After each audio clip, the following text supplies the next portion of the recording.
ഇതൊരു ലോകത്തെ ഒരേ ഒരു ഫ്രാഞ്ചൈസി ആയിരിക്കാം.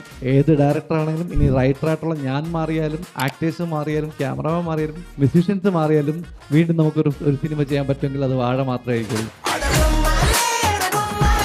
ബാക്കി എല്ലാത്തിലും ഇതിൽ ആരെങ്കിലുമൊക്കെ വേണ്ടി വരും. പക്ഷെ ഇതിൽ ആർക്കും വേണ്ട. എല്ലാം പുതിയ പുതിയ ആൾക്കാരെ വയ്ക്കാൻ പറ്റുന്നതാണ്.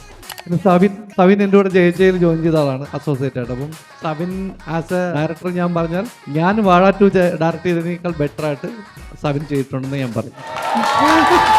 I am very proud of Savin. ഞാൻ ചെയ്ത ഇത്ര നന്നാവില്ല പടം. അപ്പം ഞാൻ എഴുതിയത് ഇതിനകത്തൊരു 60% ഉണ്ടെന്ന് പറയുള്ളൂ എഴുത്തിൽ. ബാക്കി 40% എഴുത്തും സവിൻ്റെ കോൺട്രിബ്യൂഷൻ. നിങ്ങൾ കണ്ട വാനില ചെടി പാട്ട് കണ്ടിട്ടുണ്ടെങ്കിൽ ആ പാട്ടിലെ എല്ലാ വിഷ്വൽസും സവിൻ്റെ ഇഷ്ടത്തിന് ഷൂട്ട് ചെയ്തതാണ്. ഞാൻ അതിനകത്തൊന്നും എഴുതിയിട്ടില്ല. അപ്പം ഞാനും മനസ്സിൽ കണ്ടതിനേക്കാൾ നന്നായിട്ട് ചെയ്തെടുത്ത ഒരാളെന്നുള്ളതാണ്. എനിക്ക് സവിനോട് റെസ്പെക്റ്റ് ആണ്. എനിക്ക് അതിനകത്ത് ഇത്രയും ഞാൻ സവിൻ്റെ അസിസ്റ്റന്റ് അസോസിയേറ്റ് എന്നുള്ള മോഡിൽ നിന്ന് മാറി ഒരു റെസ്പെക്റ്റ് ഒക്കെ ഫീൽ ചെയ്യുന്ന ഒരു സമയം എനിക്ക് ആ വാനില ചെടി പാട്ട് കണ്ടപ്പോൾ.